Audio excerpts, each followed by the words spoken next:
awards in managing brands. This qualification enables you to take a strategic approach at branding, ensuring consistency with corporate brand and aligning such to ensure that we achieve a corporate reputation that is positive and impactful. There are 6 learning outcomes in this module, and we will be taking each of the outcomes one after the other. Learning outcome 1 helps us to understand how brands are defined and positioned to add value. This really is the basis for branding. And we will be looking at 3 major areas in this learning outcome. It would focus on architecture, brand, and its objectives. And in the outer space, we'll be looking at experiences, we'll be looking at relationships, and we'll be looking at perception. There are 6 major elements in brand strategy, and that is the core of the brand. Brand strategy has 6 major criteria or 6 major elements: promise, perception, trust, voice, personality, and values. The first is the brand promise. The brand promise is found in the expression of the brand delivery, and it is an extension of the brand positioning. A promise must do 3 things. It must be compelling or must have a compelling benefit. It must be authentic, that is, it must stay true to the brand. And finally, it must be credible. What do we mean by credibility?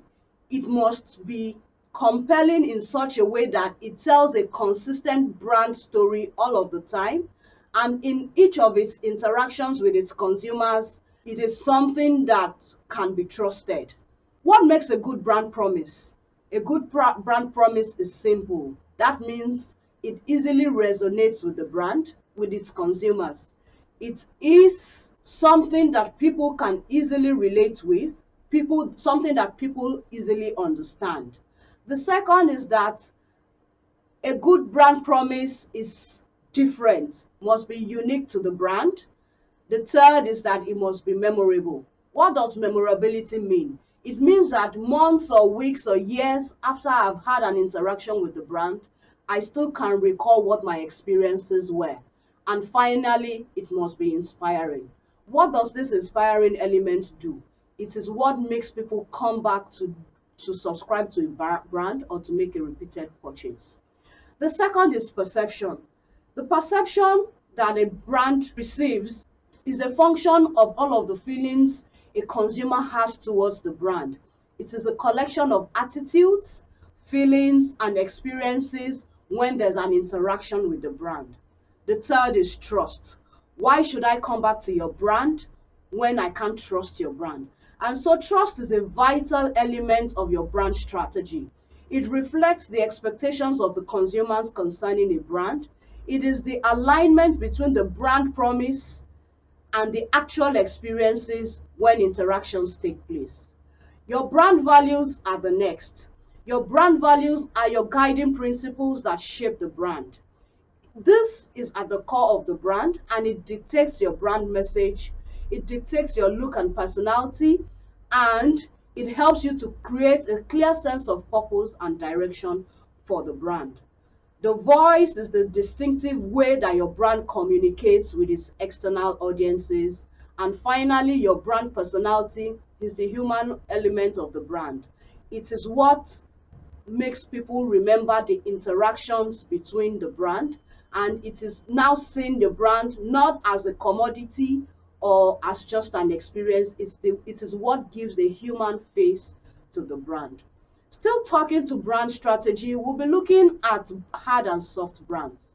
There are 2 types of brands, which are hard and soft brands. What are hard brands?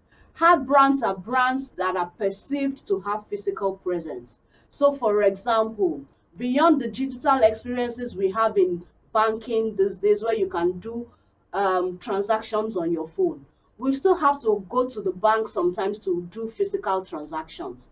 And so the hard brands are the parts of your brand that have physical presence, while the soft brands are really about elegance and subtlety. They are the things that have to do with experiences when you have interactions with the brand. And a typical experience of a soft brand is having a spa experience, for example. So beyond the physical look and feel of the spa, what are the things, the ambience, the subtlety that comes with a brand experience? That is what makes a soft brand.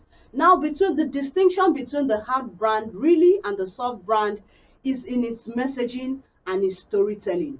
While the hard brand, has a personality of strength and firmness, the soft brands project elegance and subtlety. And finally, we will take a quick review of what brand architecture is. Brand architecture really is how an organization organizes all of the different products in its portfolio to ensure that there's a synergy and there's a relationship between each of the different products in a company's brand portfolio. And that brings us to the end of learning outcome one. I hope that you've been able to understand how brands are defined and how they are positioned to add value. Thank you.